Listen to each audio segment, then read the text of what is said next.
चुनाव आयोग के दफ्तर में बिना बिजली के कनेक्शन का वहां आग लग जाती है। वहां बिजली का कनेक्शन भी नहीं है तो शॉर्ट सर्किट कैसे हो। और 800 ईवीएम मिला है। आप कल्पना कीजिए कि ईवीएम को लेकर वैसे ही लगातार लोग सवाल उठा रहे हैं और इस तरह की खबरें और शक को बढ़ाती है।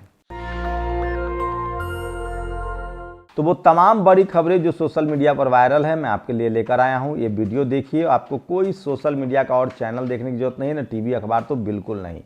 तो एक एक करके आपको खबरें बता रहे हैं जो सोशल मीडिया पर वायरल है। सोचिए, सबसे पहले मंडल यात्रा, ये बहुजन समाज के लिए सबसे जरूरी खबर है। अनिरुद्ध सिंह हैं जो लगातार जाति जनगणना, OBC reservation, 27% reservation, Bahujan Samaj को जागरूक करने के लिए अपने जान पर खेलकर यूपी में मंडल यात्रा निकाल रहे हैं। बहुजन समाज को किसी भी पॉलिटिकल पार्टी से ज़्यादा ऐसे सोशल रिफॉर्मर को तरजीह देनी चाहिए। जैसे संत गाडगे ने इस देश के बहुजन समाज को स्कूल जाने का रास्ता बताया। संत गाडगे पर भी आज बात करूंगा। तो ऐसे सोशल रिफॉर्मर जो फूले हो, पेरियार हो, अंबेडकर हो, ऐसे लोग किसी भी पॉलिटिकल पार्टी से ज़्यादा अहमियत रखते हैं। कानपुर के गांव में बौद्ध कथा कराने पर जातिवादी आतंकियों ने हमला किया।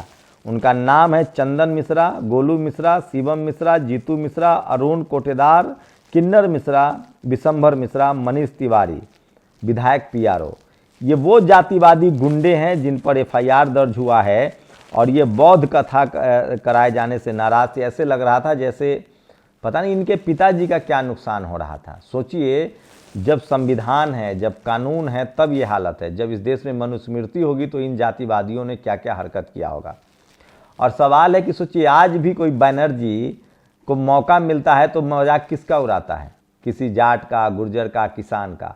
धनखड़ साहब का ही क्यों मजाक उड़ाए, ये सबसे बड़ा सवाल है। सोचिए, एक बैनर्जी ने बीजेपी को बड़ा मुद्दा दे दिया और पूरा विपक्ष अब सकते में है। और राहुल गांधी उसका वीडियो बना रहे थे। कागजी नाव ज़्यादा दिन तक पानी पर तैरता नहीं है। इसलिए मैं कह रहा हूँ, इस देश में बहुजन समाज को अपना नेता सड़क का नेता चुनना चाहिए। यूपी के जिला फर्रुखाबाद में निर्वाचन कार्यालय के गोदाम में आग लगी। इस गोदाम में करीब 800 ईवीएम रखी हुई थी। कुछ मशीनें जल गई हैं। गोदाम में बिजली कनेक्शन नहीं था, इसलिए शॉर्ट सर्किट नहीं हो सकता। सवाल है कि आग कैसे लगी। ये सबसे बड़ा सवाल है जो सबसे ज़्यादा सोशल मीडिया पर एक खबरें वायरल है, जो और आपको कोई नहीं बताएगा। और धनखड़ साहब के अपमान को बीजेपी जो है वो जाट समाज का अपमान बता रहा है। उसके बाद ट्राइबल आर्मी ने ट्वीट किया। आपको याद है ये देखिए किस तरह से खिलाड़ी जब धरने पर बैठी थी तो उनके साथ जिस तरह से हुआ था, लोग उसको, तो बीजेपी इसको लेकर बैकफुट पर है। हनुमाल बेनीवाल ने कहा है कि एक तो राहुल गांधी को समझ नहीं है, वीडियो नहीं बनाना चाहिए था। दूसरा, ये राजनीति कर रही है बीजेपी जाट समाज के आदमी को आगे रखकर। आज जाट समाज धनखड़ साहब के साथ नहीं होने की मुख्य वजह, किसान आंदोलन में सरकार का साथ देना, महिला पहलवानों के मुद्दे पर शांत रहना, ब्रजभूषण जैसे सांसदों को इतना कुछ कह देने के बाद एक सवाल न करना, टेनी जिसके बेटे ने किसानों पर गाड़ी चढ़ा रही थी उस पर चुप रहना, ओबीसी जैसे मुद्दों पर सरकार की तरफदारी करना, किसानों के एमएसपी जैसे मुद्दों पर चुप्पी, जिस क्षेत्र से आते हैं उसी क्षेत्र के किसानों की लंबे समय से विचाराधीन ईआरसीपी में आज तक एक शब्द न बोलना, किसान आंदोलन के समय जब अंधभक्त किसानों को खालिस्तानी और आतंकवादी जैसे शब्दों से सम्मानित कर रहे थे तब सरकार का साथ देना। इस देश का एक भी जाट आज श्री जगदीप धनखड़ जी के साथ नहीं खड़ा है। हम निंदा करते हैं मिमिक्री की भी और जगदीप धनखड़ साहब के कृत्यों के भी। जो ट्रेंड चला रहे हैं वो सब संगी हैं, इससे हमें कोई नहीं फर्क पड़ता। तो सोचिए, लेकिन ये बात तो है कि अब आप किसानों को, दलित, पिछड़े, आदिवासियों का मिमिक्री नहीं कर सकते हैं। ये बहुत ज़रूरी है क्योंकि लालू यादव, तमाम बहुजन नेताओं का बहुत मजाक उड़ाया गया है। और सबसे बड़ा दुर्भाग्य है कि हटा दिए जाने के डर से देश के सेनाओं में अध्यक्ष भी प्रधानमंत्री मोदी से डरते हैं। ब्रिगेडियर अरुणवा में ये दरअसल सेना के पूर्व अधिकारी ने एक किताब लिखी है, जनरल नरवाने ने। उन्होंने लिखा है कि अग्निवीर जो अग्निपथ स्कीम है या अग्निवीर जो स्कीम है वो सेना को नहीं पता था और इससे सेना सख्ते में आ गई थी। तो इसको लेकर भी लगातार सोशल मीडिया पर लिखा जा रहा है, पढ़ा जा रहा है। और अग्निवीर के खिलाफ बहुत लोग नहीं हैं, अग्निवीर के खिलाफ पक्ष में नहीं है, लोग खिलाफ में हैं। आज संसद से विपक्षी सांसदों के निलंबन का सिलसिला जारी है। टोटल 143 सांसदों को निलंबित किया गया है। 41 सांसद ही और विपक्ष के संसद में बचे हुए हैं। संसद से पूरे विपक्ष को बाहर करो और बिना चर्चा के सारे बिल पास कर दिए। नई संसद है। Lower house debates 3 criminal law bills, most opposition members absent, Lok Sabha passes 3 की बिल्स। तो तेजी से संसद में बिल पास हो रहा है। मैं फिर कह रहा हूँ, अगर विपक्ष में दम है तो सड़कों पर जाकर संघर्ष करे, जो दिखता नहीं। और जब मोदी सरकार जाट बेटियों को सड़कों पर रौंद रही थी, तब जाट के बेटे को याद नहीं आई? सुप्रिया सिन्हा ने यह बड़ा सवाल किया। लेकिन सवाल तो वही है कि आखिर आपने किसान समाज के नेता का ही मजाक क्यों उड़ाया? लोकतंत्र की हत्या नहीं चलेगी। सोशल मीडिया पर सबसे ज़्यादा वीडियो वायरल है। देखिए, अभी भी विपक्षी नेता जो हैं वो संसद में धरना प्रदर्शन कर रहे हैं। इन लोगों को सड़क पर जाना चाहिए अब विपक्ष को, तब पता चलेगा। और बीजेपी के महिला नेताओं ने आज संसद परिसर में प्रदर्शन किया उपराष्ट्रपति के अपमान के पक्ष में। ये बात सच है कि कोई बनर्जी अब किसान, दलित, पिछड़े आदिवासियों का मजाक उड़ाएगा तो राजनीति तो नहीं चलेगी। और सामाजिक क्रांति के अग्रदूत एवं स्वच्छता अभियान के संत गाडगे महाराज जी की पुण्यतिथि पर विनम्र श्रद्धांजलि। ये है बहुजनों की ताकत। बहुजन समाज किस तरह से बदल रहा है। नहीं तो संत गाडगे की जयंती कौन मनाता था और उनकी पुण्यतिथि पर कौन याद करता था? किसी भी गांव में अपने अनुयायियों के साथ पहुंचते ही संत गाडगे बाबा साहब पहले उस गांव में अपने अनुयायियों के साथ मिलकर सफाई अभियान चलाते। पूरे गांव को साफ सफाई, कूड़ा करकट, कचरा साफ करने के बाद समाज में मन में भरा जातिवाद का कचरा निकालने के लिए अपने अनमोल विचार सुनाते। संत गाडगे बाबा ने पूछा, तुम कौन हो? मोहन भागवत ने कहा, मैं ब्राह्मण हूँ। दूसरे से पूछा, तुम कौन हो? तो ये इस तरह का। और ये सोचिए, बाबा साहब के साथ उनकी तस्वीरें हैं और बाबा साहब के परिनिर्वाण से वो इतने आहत हुए थे कि बाद में उन्होंने भी अपने प्राण छोड़ दिए थे। तो यूपी चुनाव आयोग के दफ्तर में लगी आग, 800 ईवीएम रखी हुई थी। तो ये सोशल मीडिया पर सबसे ज़्यादा वायरल खबर है। आज पूरा देश, पूरा बहुजन समाज संत गाडगे को याद कर रहा है।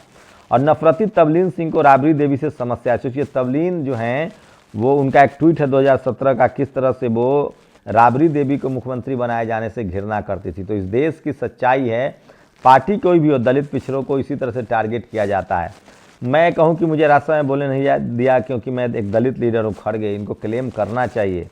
आखिर कांग्रेस इनको दलित कह के ही तो आगे बढ़ा रही है। सबसे बड़ा सवाल है, तो दलित पिछड़े आदिवासियों का वक्त आएगा, बाबा साहब का समय भी आएगा। और सोचिए, मध्य प्रदेश में कांग्रेस जो है वो बाबा साहब के तस्वीर को विधानसभा में लगाने का विरोध कर रही है। कांग्रेस विरोध कर रही है।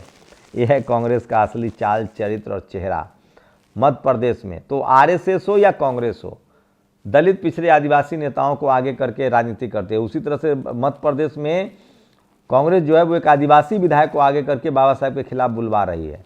आरएसएस भी दलित पिछड़े आदिवासियों को आगे करके खड़गे धनखड़ साहब को आगे करके बुलवा रहे। तो सोचिए इन लोग की राजनीति, दलित पिछड़ों को, सोचिए इन लोग की राजनीति, दलित पिछड़ों को आगे करके लोग राजनीति करते हैं। और जातिवादी गुंडों का नाम सुनिए, चंद्रभान मिश्रा, गोलू मिश्रा, शिवम मिश्रा, जीतू मिश्रा, किन्नर मिश्रा, विशंभर मिश्रा, मनीष तिवारी, ये सब कानपुर में बौद्ध कथा चल रहा था। ऐसे लग रहा था जैसे इनसे कोई चंदा मांगने गया था। इनसे न कोई चंदा मांगा होगा, न इनको कथा सुनने के लिए बुलाया होगा। ये जाते तो सम्मान से बैठाते भी। आखिर इनके पेट में मरोड़ क्यों होता है? जातिवाद जाएगा, जरूर जाएगा। यूपी के चुनाव आयोग दफ्तर में लगी आग, 800 ईवीएम रखी हुई थी। लोग पूछ रहे हैं कि बिना इलेक्ट्रिक शॉर्ट सर्किट की आग कैसे लग गई। ये सबसे बड़ा सवाल है चुनाव आयोग पर। और मुझे संसद में बोलने नहीं दिया था, तो क्या मैं कहने लगूँ कि मैं दलित हूँ? खड़गे साहब ने ये बात कहा है। तो सवाल है कि नहीं, खड़गे जी से मैं सहमत नहीं हूँ। धनखड़ साहब का अपमान, लालू यादव का अपमान या खड़गे साहब का अपमान अब देश नहीं बर्दाश्त करेगा, ये सच है। और यूपी से बड़ी खबर है, यूपी के लखनऊ में मेडिकल कॉलेज के कर्मचारी हड़ताल पर चले गए हैं। उनको सैलरी नहीं मिल रही है। कोई टीवी अखबार एक खबर नहीं दिखाएगा। सोचिए सरकारी संस्थाओं में किस तरह के हालात हैं। अग्निपथ पर पूर्व सेना प्रमुख की अपनी किताब में किया गया खुलासा बताता है कि अग्निपथ राष्ट्रीय सुरक्षा के प्रति गंभीर भाजपा सरकार की मनमर्जी का फैसला था। अखिलेश यादव ने यह बड़ा ट्वीट किया है। अग्निवीर से सोचिए सबसे ज़्यादा नुकसान ठाकुर समाज को हुआ है। और यूपी के फर्रुखाबाद में सोचिए किस तरह से ईवीएम जलने की खबर जो है वो सबसे बड़ी खबर है आज की, जो सोशल मीडिया पर वायरल। इसलिए मैं कहता हूँ सोशल मीडिया ही सच्चा मीडिया है, सोशल मीडिया ही बहुजन मीडिया। तो ये तमाम बड़ी खबरें हैं, लेकिन सवाल है कि अपमान उपराष्ट्रपति का ही क्यों बनाया? किसी और का भी तो मिमिक्री कर सकते थे। बनर्जी ने अपने नेता का क्यों नहीं बनाया? ये सबसे बड़ा सवाल है जो सोशल मीडिया पर आज वायरल है। और मैं इसीलिए कह रहा हूँ कि अब इन मनुवादियों को सावधान रहना पड़ेगा, चाहे किसी पार्टी में हो। हमारे 150 सांसदों को बाहर फेंक दिया, उस पर कोई चर्चा नहीं, सिर्फ मिमिक्री पर चर्चा हो रही है।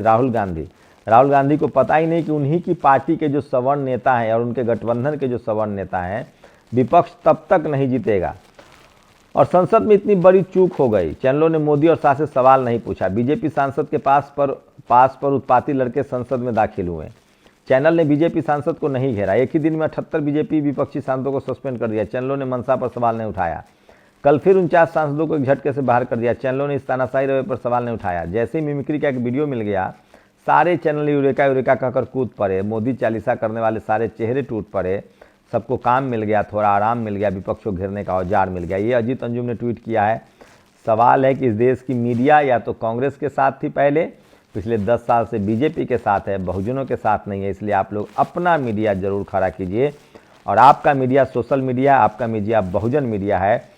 और इजराइल फिलिस्तीन पर सबसे बड़ा अपडेट दे रहा हूँ। इजराइल सबसे मुश्किल दौर से गुजर रहा है और इजरायली वित्तीय समाचार पत्र ग्लोब्स ने बताया कि इजरायली शिपिंग कंपनियों ने अपने बाजार मूल्य का लगभग 23% खो दिया है, जो अरबों डॉलर का नुकसान का प्रतिनिधित्व करता है। हौथीस ने इजरायली अर्थव्यवस्था पर एक चोट परमाणु बम गिराया। तो सोचिए किस तरह से इजराइल जो है वो लगातार बर्बाद हो रहा है, उसकी इकॉनमी बर्बाद हो रही है। और हमास जहाँ धरती पर मार रहा है गजा और वेस्ट बैंक में, हूथी समुंदर में मार रहा है, और हिजबुल्ला हवा में इजरायली शहरों पर बमबारी कर रहा है। तो ये आज की बड़ी खबरें थी। अपनी प्रतिक्रिया जरूर दीजिए। शुक्रिया। नेशनल दस्तक की आपसे गुजारिश है कि अगर इसको बचाना चाहते हैं तो नेशनल दस्तक को सब्सक्राइब करने के लिए रेड कलर के सब्सक्राइब बटन को दबाएं, फिर बेल आइकन की घंटी दबाएं। नेशनल दस्तक को बचाने के लिए बहुत जरूरी है कि हर खबर को शेयर करें, लाइक करें, कमेंट जरूर करें।